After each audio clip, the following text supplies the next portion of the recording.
Everyone. Yeah, it just hit 12 o'clock. So good to see all of you here on a Saturday, being Saturday teachers. And so in the chat, I have placed the link for today's session. It is on a platform called Skies Learn.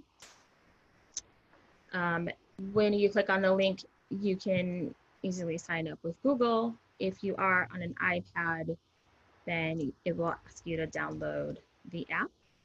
Or you could just follow along and then respond in the chat as we move along, and then access the link after. Omar, did you press record? I didn't know if we were recording. Yeah, okay, cool. All right, so once you're on the Skies Learn, then there is a doc that's there. If you go ahead and fill that out, and then afterwards I will also send the link to you so that way you can access it. I'm just trying to see how many people we have in. So we have 8 students who are in thus far. Okay, and while you're filling out the form, today we're here to just talk about Hyperdocs history and primary sources. So if you like double click on the card as it appears, you'll see like as I move along, like stuff will start to appear and they're called little cards. Then you can double click on them to see them up close. And then if you hover towards the top, then you can press cancel to then make it go back so that way you're back at the board. So again, I double click on the card, it brings it forth so I can see it closer. If I hover towards the top, then I could go ahead and click cancel and then it takes me back to see the board as a whole. So my name is Leticia Citizen. I am an I4 coach at Hawthorne School in Beverly Hills Unified School District. This is my 3rd year in that district and in that position. And so our 4 I's that we focus on are innovation, inspiration, instruction, and individualization. And prior to that, I was in the classroom for 18 years, and I try to keep up with all of it. So I taught 2 years kinder, 7 years 1st grade, and then 9 years 5th grade. For 16 years, I taught in Pasadena Unified School District, and then the next 2 years, I taught in Arcadia. And then I was finally, I was actually invited to come and apply for the position of I4 coach for Beverly Hills when I was presenting at ISTE in Chicago in 2018, so long ago. But you'll also see that I am an ambassador and a trainer for many platforms that I feel that are really engaging our students and that they listen to teacher voice as well as student voice about like making changes. So things like Nearpod and Hyperdocs, and I'm an MIE expert. So I do, take it very seriously about like using these platforms and how they do revolutionize my teaching as well as helping my teachers as well. All right, so the first part that we're going to ask you to go ahead and answer this question is explain your exposure to Hyperdocs. So to respond, you'll just click on the blue plus sign, you'll click enter text, and then you can go ahead and type in your response. And so just share or explain like your exposure to Hyperdocs. And if you're unable to join our session, then you can go ahead and use the chat to place it there.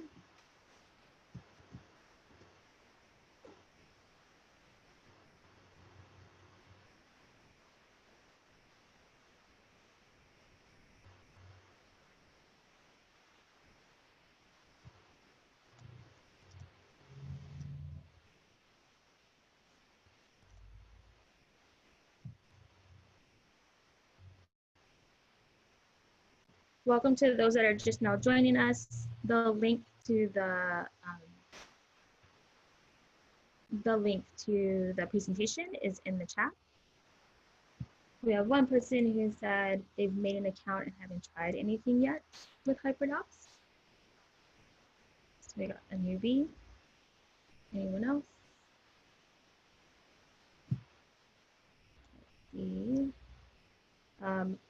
I've heard about them on educational podcasts. I attended a training this summer. I just created my first. Congratulations, Kristen. I'm looking for more examples of use. Awesome. And then as Susan said, prepping a Hyperdoc Cody for QBC. Congratulations to you. Any other responses from anyone?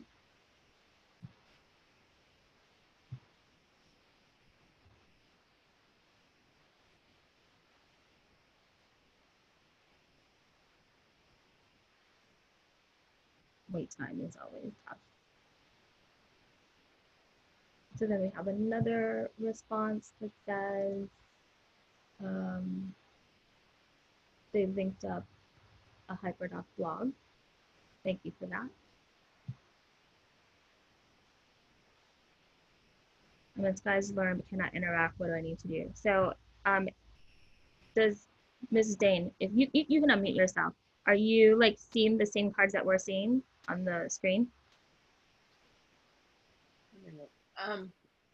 I'm seeing, yeah, across the page, and I can see the Hyperdoc question, And then but it wasn't allowing me to do anything. Do you see the blue plus sign underneath it? Okay, there. Maybe. Okay, so then I would choose annotate, I guess. No, you're going to choose enter text. Oh, enter text. Okay, got it. Okay. You're welcome.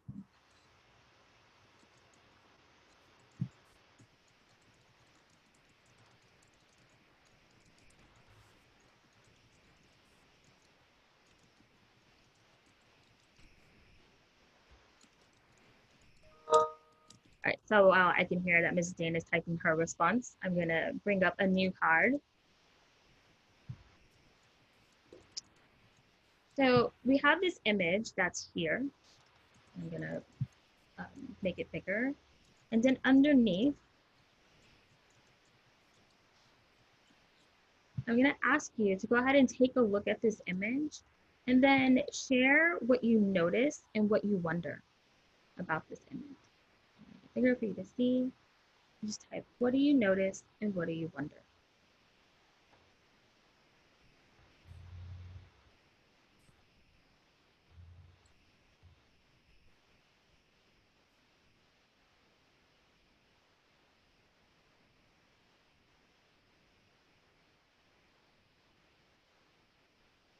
Or if you want to unmute yourself and share there, that's fine too. So we've got one notice that the boat turns, there's one boat turns into several. Absolutely. You see a shift in how many are there.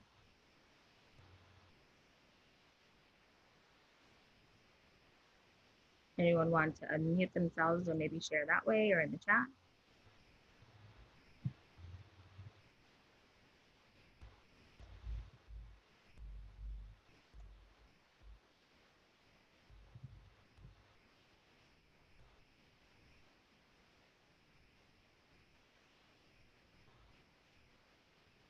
Any other notices or wonders? Someone asked, do the boat colors represent anything? Good question.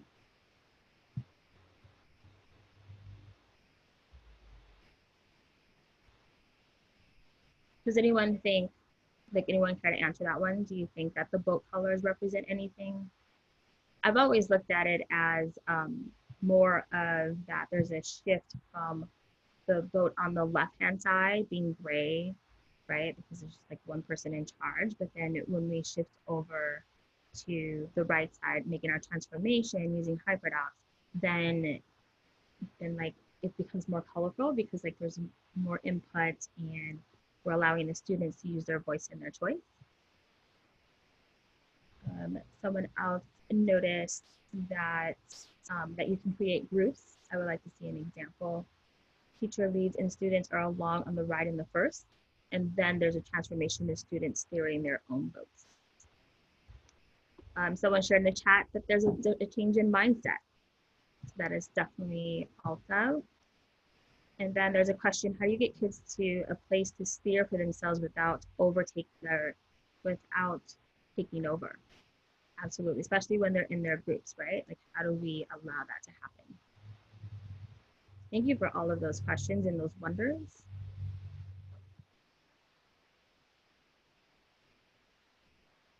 And so here's like a breakdown that was shared a lot online, this image of what a hyperdoc is versus what a hyperdoc is not, right?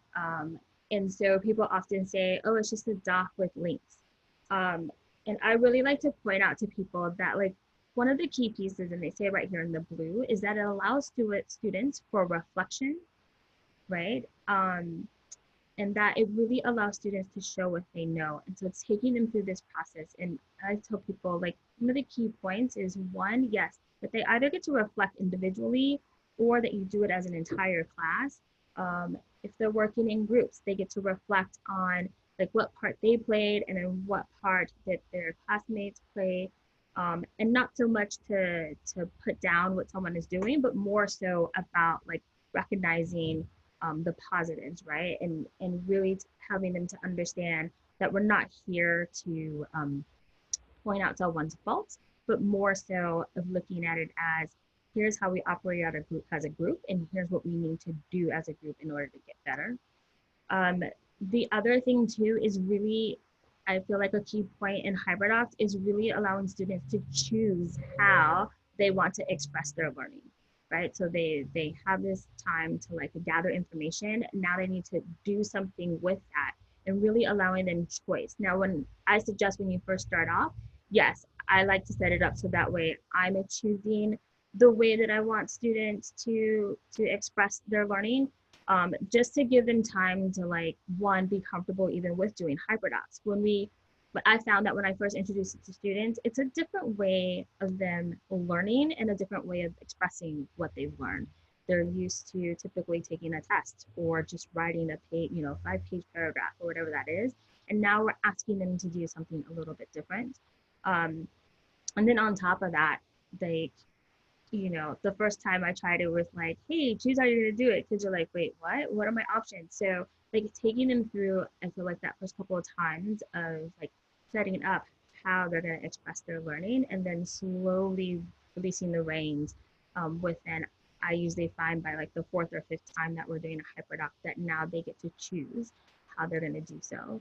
And then the other part of that is like not only creating something to show what you learn, but then the other piece of that is really about like sharing it in a space where others can see it.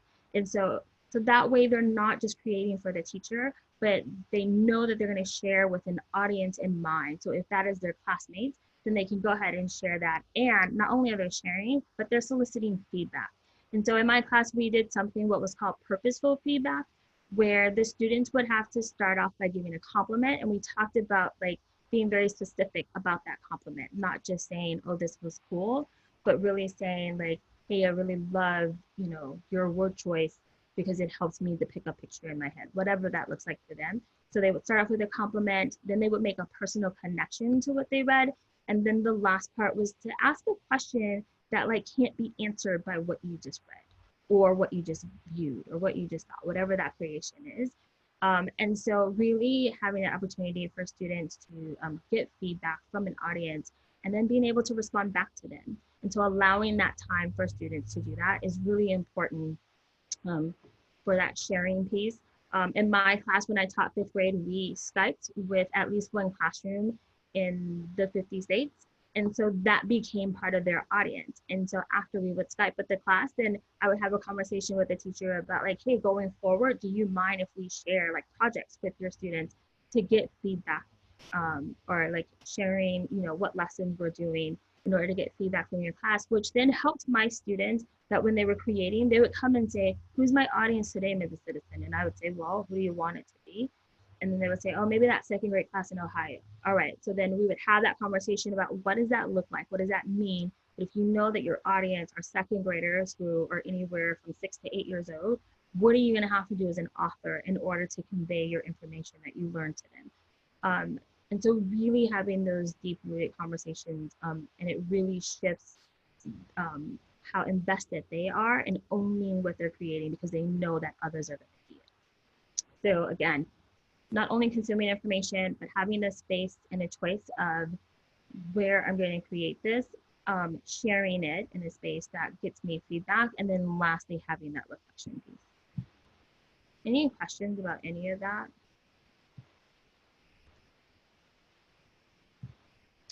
All right, so I've also attached here a doc that like is a Hyperdoc template, and this is like a generalized one where you have the engage, explore, explain, apply, share, reflect, and extend. I always try to advise people to not, your first time around, for you and for your students, to not do all 7 pieces. I always suggest to start off with 3. So maybe you're just like engaging them, and then they get to explain it, and then they apply it.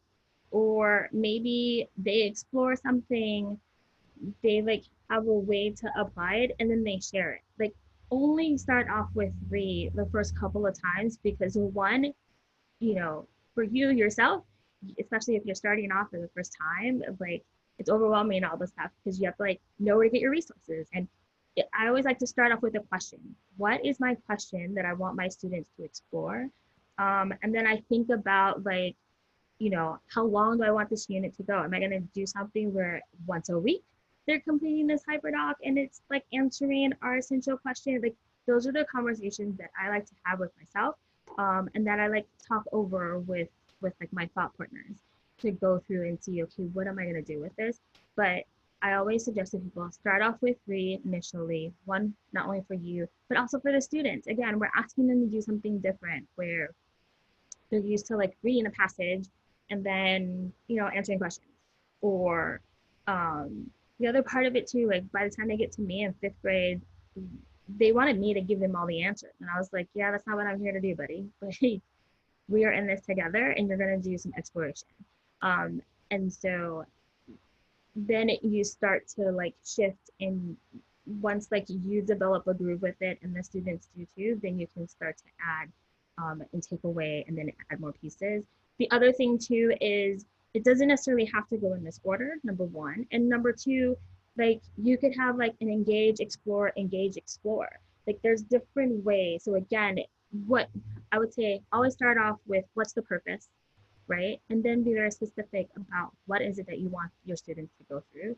What are you hoping that they get from the information? And then allowing in that space to share.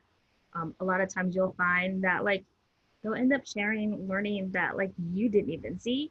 But again, because you allowed that space to happen, then and then it's always helpful for them. That way it guides like my next steps that I'm going to do. Any questions about that one?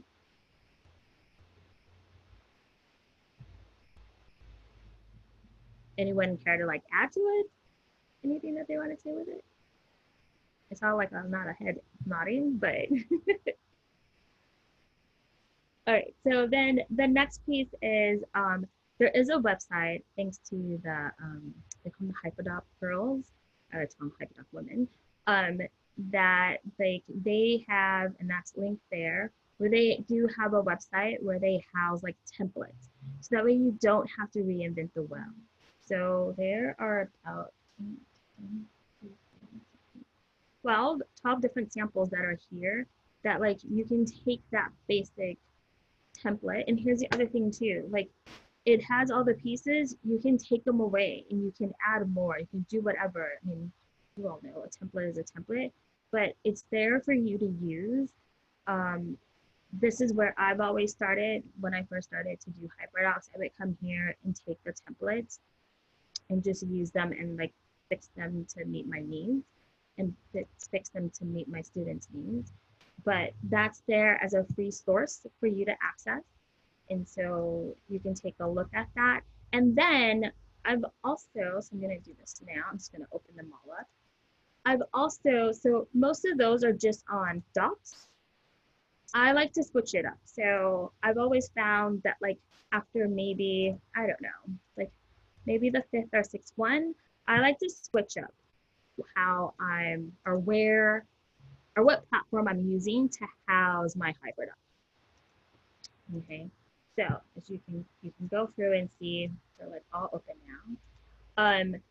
So you've got your Google Doc one, and I've also placed an example of one. So this is a lesson plan. So for those of you that are history teachers, K through 12, doesn't matter what, and even for admin, if you're not familiar with the Gilderlerman, I'm going to put it in the chat, gilderlerman.org, and then with the NEH.gov.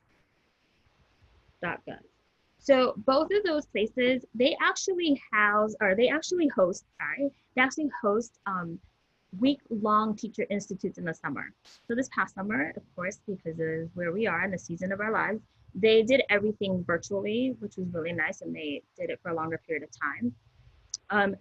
But typically what happens is they have these week-long institutes that are free for teachers. They really want to invest in teachers and really invest in like us learning how to bring history to life for our students.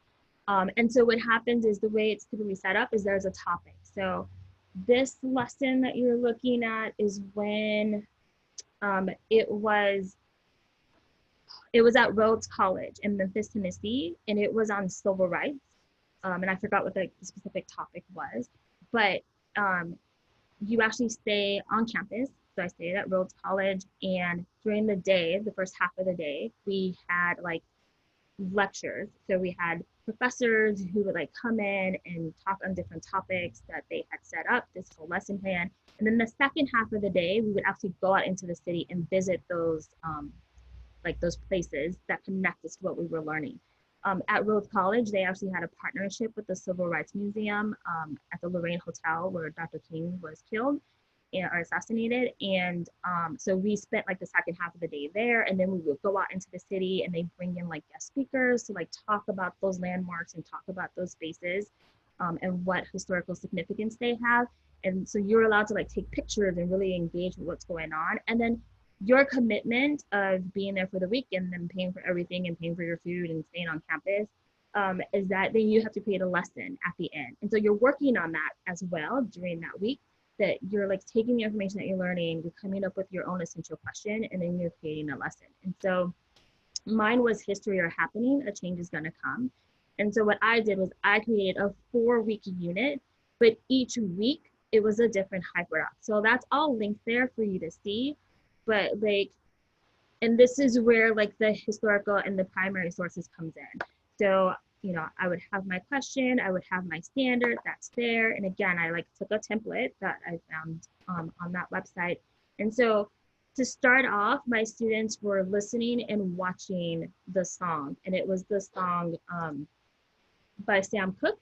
Verizon knows how to build unlimited right. Start with America's most awarded network. Include the best in entertainment and offer plans to mix and match starting at $35.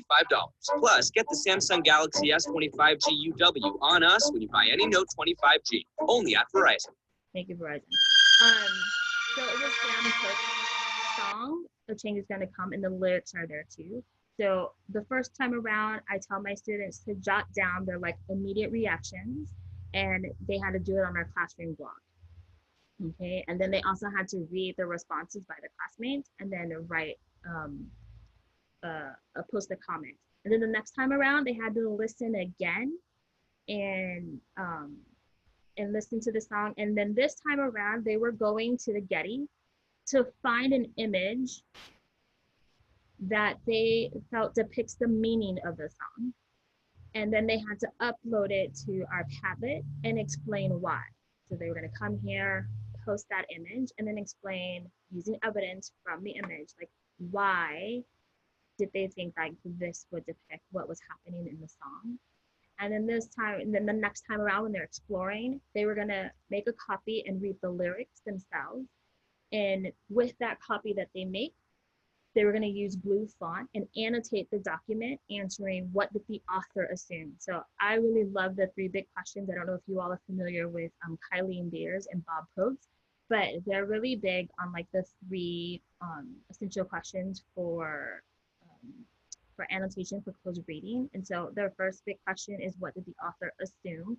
And this is really good because it allows the student to say, I didn't know this, because as you all know, students don't want to admit when they don't know something, especially in 5th grade. And so this was like an easy way where it's like, you get to take the responsibility off of you that you didn't know this information. You get to say the author assumed that you knew this information, right? And then they're going to explore again. And this time they were reading the lyrics again, and they were going to annotate using red font what surprised them, like what surprised you. And then they were going to find a partner to explain, read the article. So then there was an article that was here that they would explore, and it was about that song, A Change Is Gonna Come. And they had to like sit with their partner and discuss it. Okay, and then again, they were gonna go back to their lyrics, and now using green font, because now this article gave them more information about that song. And so now they're gonna go back to their document using green font, and they were gonna annotate what challenged, changed, or confirmed what they knew. And so then they were going to add their name and link to this like to a document that I had, that then once they put their link there, and it just allowed, it was a way for me to manage it. So that way I could like click on their link and then actually see their document. So I can see all their annotations. And so I'm looking at those things as they're going through their task. And then they get to apply. So now they're going to use those lyrics from the document, and they're going to use the information that they learned from the article, and they were going to work with a partner to write a 4 to 5 word phrase from the lyrics in the article to write a found poem. And then they were going to place it on a Google Doc, and then make sure to add, you know, purposeful, like they're going to read each other's information and then share that together. And then at the end for their reflection, they were going to think about, because they looked at 3 sources. They heard the song, they read the lyrics, and then they read an article that talked about that information. And then they were using this Twitter feed that I like found online and then adjusted. And they were going to pretend that they were 2 different people talking about that information, expressing what they learned. So it's just a creative way. And I would tell them, I still stick with the 140 characters because I really want it to be precise. So they could only use 140 characters to talk about this document, pretending to be 2 different people talking about these 3 sources that they just explored with. But it's a form of reflection, and that they're making sure that it's tying back to this question of, is a change going to come, just based on that first thing. So then there's like, although it says day 2, it's actually week 2. And then the next week we would go on, and it would just build on what they're doing. And ultimately at the end for the 5th week, then they're going to do an opinion writing piece using all these sources that I've given them in the meantime. So that's like one way that I use it with Google Docs. I found that Buncee is also a great way. So that is also linked there for you to take a look at, where, you know, this lesson was for one of the institutes that I went to in the week. So let me see, I've been to New York to do work on study on Hamilton. I've been to DC. I've been to Monticello to do a week-long institute. But they're really great to check out, and it's a great way to then, like, it really allows you that time to sit with your content that you're teaching, and then connecting it to what you're learning from these institutes, while also creating these primary sources. I mean, in these Hyperdocs. So you've got Google Slides, using Skies Learn, the platform that we're doing now. ThingLink is one. Padlet is another one that I like to use with my students to create a Hyperdoc, and they go through and they get to see each other's answers. Nearpod is a great platform to do it. And then also Wakelet, like now that Wakelet is around, and I love using Wakelet as well with my students. But I'm out of the classroom now. I go into teachers' classroom, so I create lessons for them to use. But I found that like Wakelet is a really great way to do it as well. So click on that. And that's all there for you to access. Link to that source, please. Which source, Susan? Where is Susan?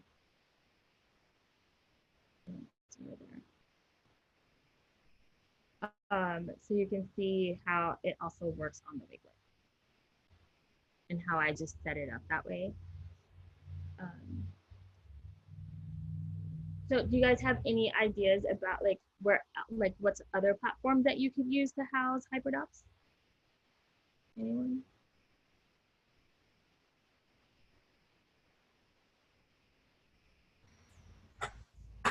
Leticia, I was going to ask if you can go through some of the icons on the top one, because I don't like, it doesn't have any words to it.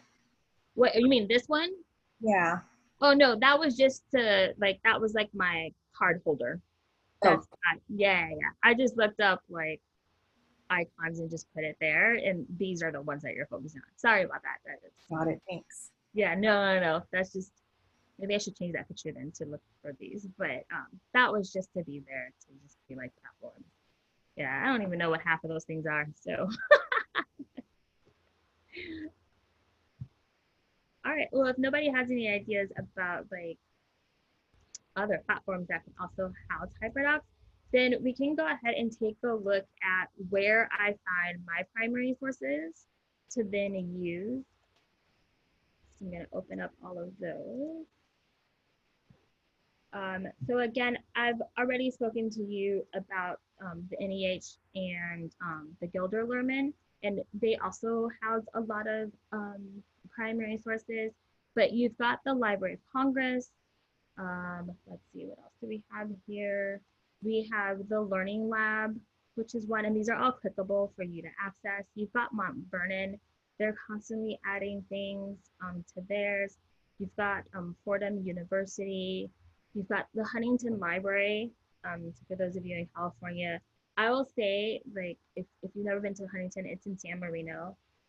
For those of you that are in Southern California, but they love working with teachers, and they have primary sources. They have a warehouse on like site that they haven't even opened, because like people are constantly sharing and like donating stuff to the Huntington that they find, and they haven't even gone through it. They just, there's no way. And as of like maybe 3-4 years ago, they've started to upload a lot of the sources online for us to access, so that way they're digital.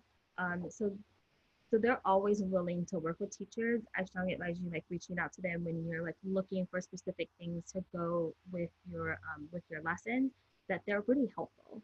And they love helping teachers, and like I said, they have tons of resources.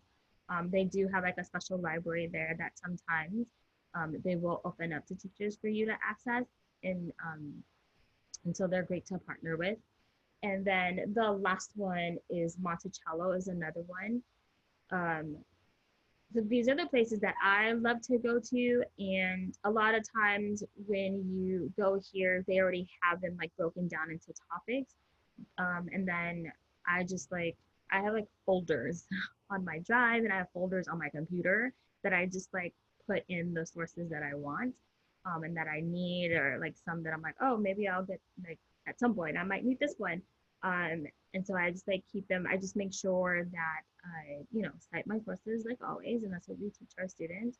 And then I also will like send my students to these sites as well. So they used to always have these bookmarked, because there was a lot of times where I would say like, go to the Library of Congress and like find 4 images that might support this theme or whatever, but allowing them, or I would say just find 4 primary sources. So if they wanted to include music or lyrics or diary entries or whatever that is, that they were allowed to go, and as long as they could use evidence to support what they were talking about, then we were all good, and it was like getting them into that practice. Does anyone have like any other place? Huntington Library is cool. They just put out a call. Ooh, yes. They had a huge Octavia Butler exhibit like a couple years ago. And because she wrote that in her will, like she actually contacted the Huntington Library like way before she passed away, and she told them how she wanted to like hand over like her manuscript, everything. They have everything, and then she wrote it in her will that like the Huntington Library to get everything. And so like their exhibit was just a small portion of what they had. But they also have teacher institutes that are free during the summer, and I think they're actually gonna, because of how everything has changed, that they're gonna do one during the school year too, or do a couple. And Octavia Butler's like on their list of things that they talk about, and like they bring out those sources to you to see. So they, just when you take pictures, they tell you no flash, and you get to put on gloves and actually like touch on, and yeah, it's really cool. So again, Huntington Library is awesome. And yes, their Octavia Butler's information is phenomenal because she was like, I'm going to give it all to you guys, which I think is really cool. So does anyone else have like other places that they go to for their primary sources?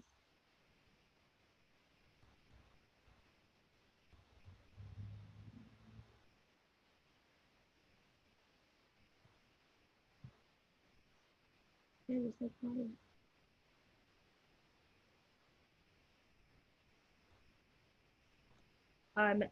okay, so then we'll move on.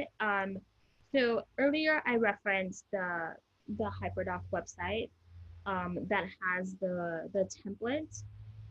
Now they are revamping their website currently, but they still have a place where you can go and actually click on these images here, and then it takes you to examples that teachers have submitted, all these hyperdocs. And so you can actually like click on them, make your own copy, and then adjust them as you see fit. I always strongly advise people to always like make sure that you cite the original author to say like you were inspired by or that you got the idea from this person, and then make your adjustments.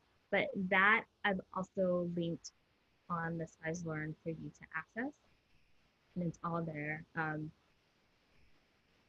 But they are like completely revamping it, so I'm assuming it's going to be even more so, because the idea before their site was teachers give teachers, and the idea was like give one, take one.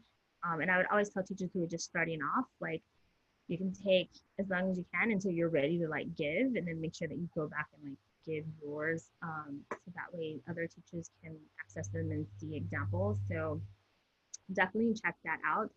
um, this is where I would always come to, so that way I didn't first reinvent the wheel, but then it says page not found.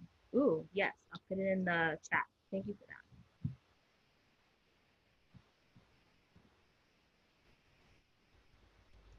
Wait, hold on.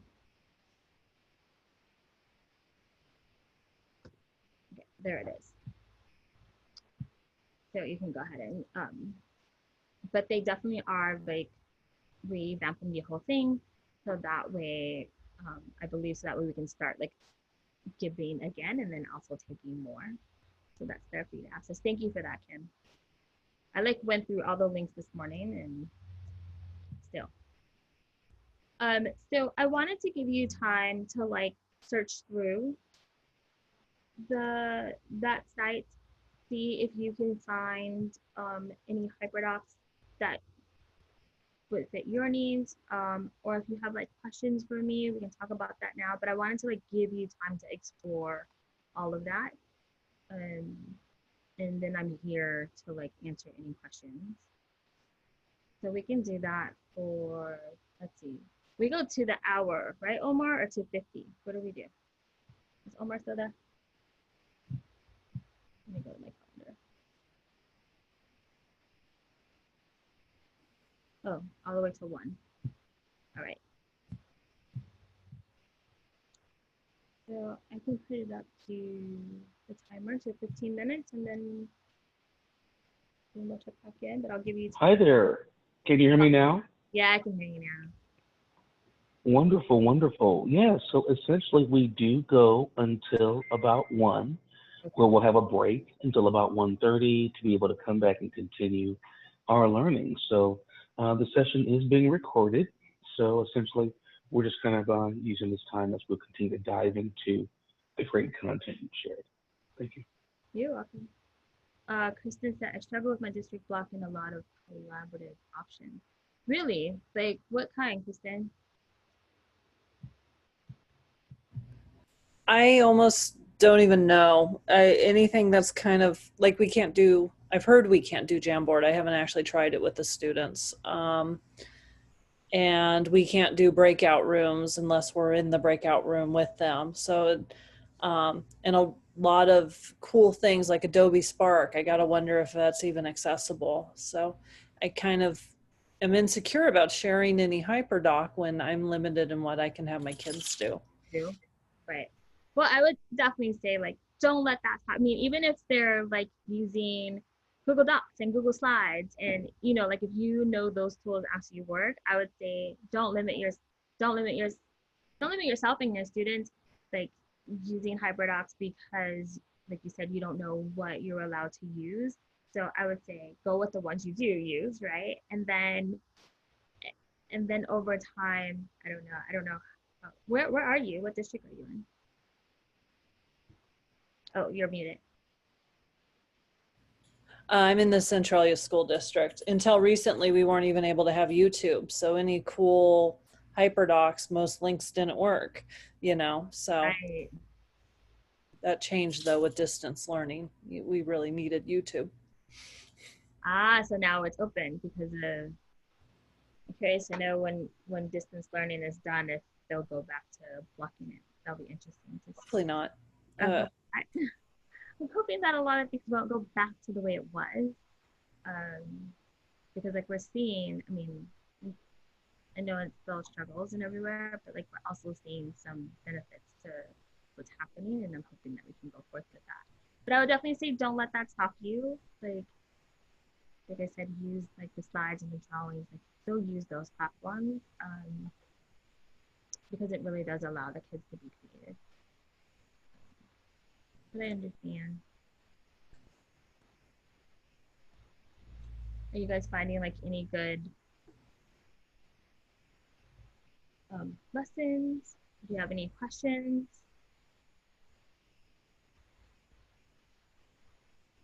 I don't know, who was it that said that they're like creating something already?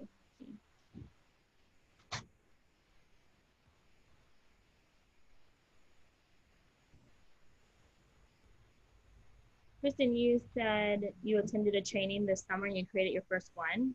What did you create your first one on? It is on ecosystems and food webs with that I shared with my partners who are both in combos.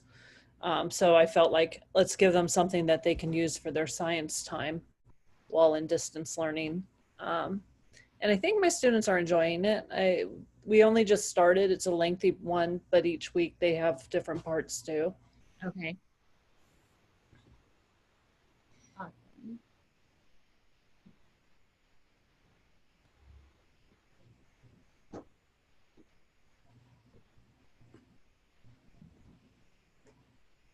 Anyone else have tried? Kim, how about you? Have you tried creating one?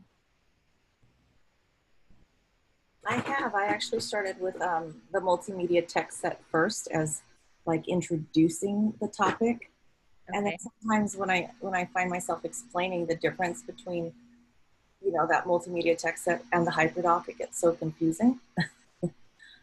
So the first one I tried was on Hey guys, welcome to your first video lesson of. Sorry. I'm not muted, am I? There it is. So what were you saying, Kim? Oh, it was on famous educators. Famous educators. Oh wow. And like what were some of the things that you had them do on the What was like some of the TED Talks, Rita Pearson, of course, how to watch that. Some reflection on observations they did in the classrooms that they, elementary classrooms that they got to observe in. What else was on there? Some strategies. So student strategies that they've observed. And they had to talk about, all right, what are some great things that your teachers are doing and where is some room for improvement? So there were a lot of like questions and answer pieces in it for their tasks. It's kind of fun. But I found that it takes so long, so I'm trying to find like the perfect template to just continue to reuse because I find it takes hours to put together. It does. Even I'll say like I've been using it for quite a while and I feel like mine I take the longest in just trying to like make sure, all right, like does this fit in here? What do I really want them to get from it? Right? Like we go back and forth. It's almost like that lesson planning, but like it's also I feel the struggle becomes like how much information do I give them and how much I don't, and then like, how much do I allow them to like have control over it versus like what I'm giving them or what I'm feeding them, but really allowing them that space to like share their thoughts and share what they're thinking. But you're right, it takes it takes a lot of time. I would say that like I still, I don't know. And then I like variety. So even like while I'm worried about the kids and not making sure that I'm not doing the same one over and over again, at the same time, I'm like, well, I like to do, you know, even the kids would be like, we're doing it on here now. And I'm like, yeah, let's try it out. Like, let's see how this works. Let's, you know, let's do something different. And then they'll end up saying like, oh, okay, this is a good idea. This is a good idea. I'm like, okay, good. But it does. It takes hours. Like even during the institutes when I'm like there and I'm like the only one who will do a hyperdoc. And then you have to present your lesson too on the last day that we have a hub session where we're like presenting.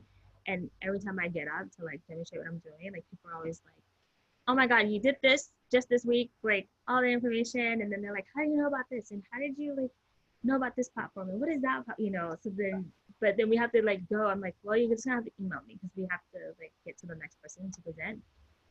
But then people are always like, I never even thought about that. So that's always cool. But, you know, when in that week time, I'm like in my room trying to figure this all out and figure it all out. The one modification I made, I'm actually still working on it. I got an email the other day and it was like, Ms. EDO, can you please just give me like a step-by-step? She's like, I can get it done if you give me a step-by-step. And then in my head, I'm looking at it, I'm like, well, it's kind of in step-by-step already. So then I added numbers.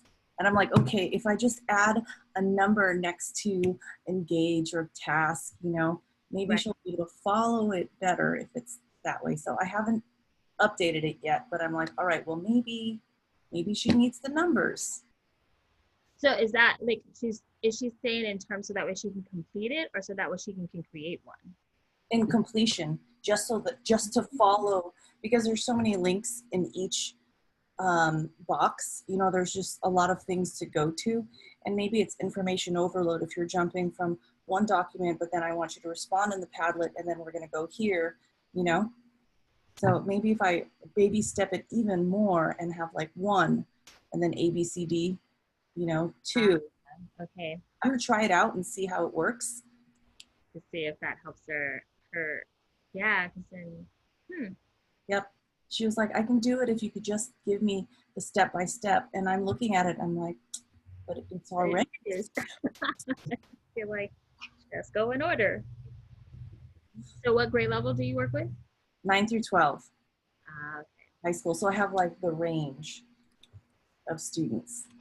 And I think too, like I was saying earlier, like for a lot of our students, this is a different way of thinking, right? This is a different way of receiving information. And I always found it fascinating in 5th grade where my students were like, can't you just tell us? And I'm like, no, I can't just tell you because then you don't learn anything from that. And then over time, then they started like, oh my God, this is so cool. Or if I say, all right, our next, you know, unit will be on X, Y, and Z. Oh, are you gonna have Hyperdocs too? Are we gonna do, or we'll do like the multimedia sets, right? Tech sets. And they started to love it. But in the beginning, I felt like between them and the parents, I actually had pushback from parents too that were like, they're telling me they're doing this like hyper thing. Like, what is that? Why are you not up there telling them stuff? To where I had to like defend the parents, like just trust the process, please. Like it's not about me standing up and giving them all the information. It really is about like them learning and then, you know, drawing conclusions based on evidence. Like these are life skills that they're going to need as they get older. And then finally parents would say, well, that's not how I learned. And it's like, yeah, that's not how I learned either. But like, here we are. and they're going to be better for it. Like they'll be able to like explain to you what they're learning. Now they'll be able to like really talk about it because they're not just sitting and receiving, they're actually like engaging and participating, and they have parts that they have more parts to do as opposed to not. So, but yeah, I found like between my students and my parents for the first, I would say like 2 months, there's like this pushback. Like, why can't you just, even even if they have questions, you know, like we'll take a look at the questions that they've come up with. And then I'll say, all right, so as we go through, you know, however long we're going to be working on this, then I'll be finding those primary sources to help you come up with the answer. And they're like, help me come up with the answer. How come you just can't tell us what the answer is? And I would have some students who would say like, it's probably because you just don't know. And I'm like, I know, Leroy. Like, but it's just like, if I tell you, you're not going to remember, you know, and I'm like, it's going to be more fun if you get to like, you know, go through, it's like, and so finally kids started to say like, it's almost like you're giving us clues along the way and we have to like solve this with mystery. And I'm like, exactly, just go with it. But yeah, the first 2 months are usually like, why can't you, how come you just won't tell us? Why are you making it, you know, why do you, and I was I need to know what you're thinking in your head. And that was new too. I think that was different for a lot of them.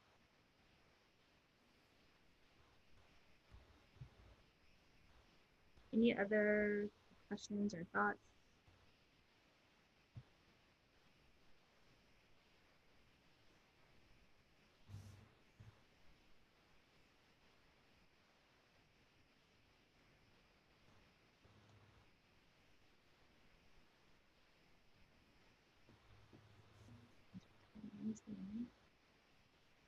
Have you found good primary sources for Native Americans? You know, that's one area where I think I'm fifth grade as well.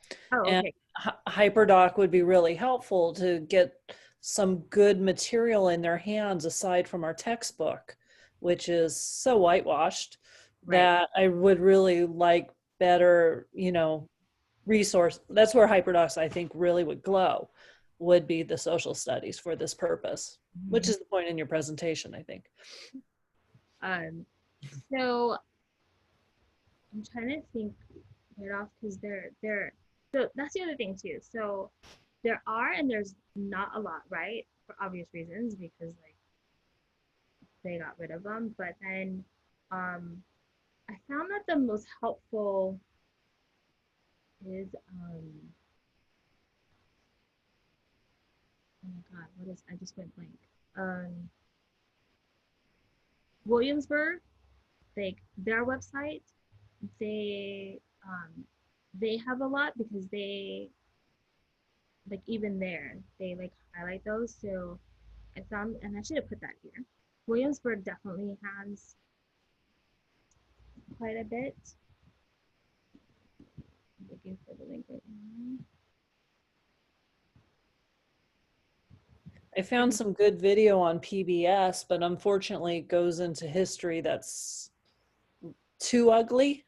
Like, thankfully it's truthful, but you know, there's certain topics you don't bring up.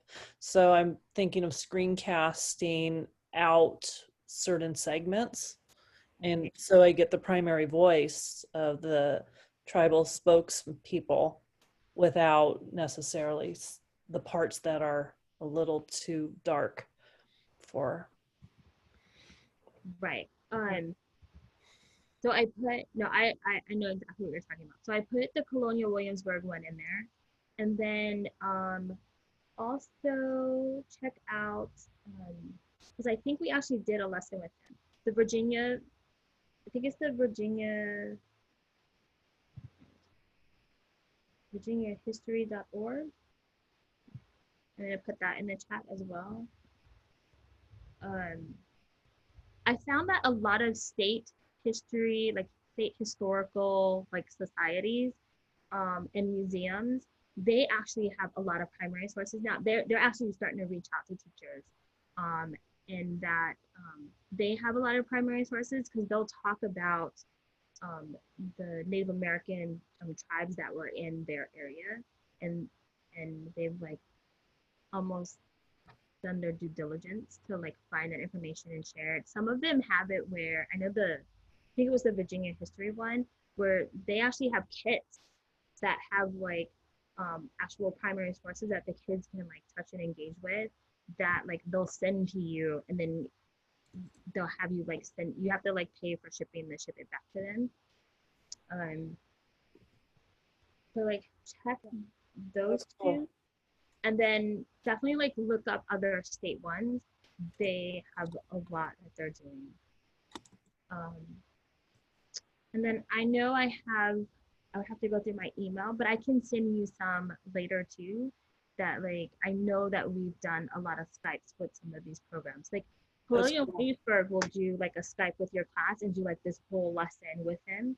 And what they'll do is they'll send you the primary sources and then they do the lesson while on Skype. Oh, wow. I'll Yeah. have to look that up. I mean, and they'll even do it now that you're virtual.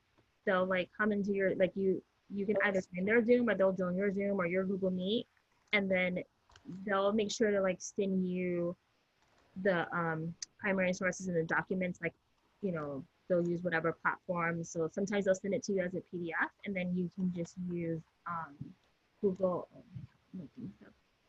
Like, I don't know if you guys have Cami or if you use Seesaw, whatever tool, they'll like, you can like send it to the kids and they can annotate with them and engage with them, but they'll do it even virtually. Like Monticello does that as well, and Mount Vernon. Oh, wow. Yeah. That's so, amazing. yeah, Monticello, Mount Vernon, and they'll even like, while they have like set topics that they'll do with you or for your students, you can, they'll take suggestions as well. So if you're looking for something in particular, then they'll get that ready. They're really open and they're really pushing. They jumped in right away. Like once we had to go virtual, they're really on top of like wanting to get into the virtual spaces now and like share that information, and they'll like get the resources to you. That way you, whatever platform you communicate with your students, they'll have it there. And they do a good job of like keeping them engaged, and you can choose anywhere from like 30 minutes to an hour. Wow. Yeah. I totally want to do that. That's one of the, blessings, I guess, of this situation is places can go beyond their borders for field trips. Yeah. Even in national parks, they'll come in into your virtual space and do lessons with the students as well. And they'll actually have like the primary sources with them, like the actual pieces, and then they'll also send you like PDFs of things so that we can check it out that way. Nice. Yep. Right. So it is 1 o'clock. I'm supposed to make Kristen back. All right. Well, hey, I really want to thank everyone for joining us today for our Edcamp session here with Leticia Citizen. Do know this session has been recorded and it will be uploaded on our Edcamp site and made available. Right now, we're actually going to be going into our lunch break, so to speak, from 1 till 1:30 Pacific time, and we'll be coming back together then. So I do look forward to continuing our day of learning together, and hope you have a great lunch. Thank you so much, Leticia. If you would please release host privileges back to Kristen, and we'll be all set to go. I did. I went Bye, on. everyone. Thank you. Bye. Thank you.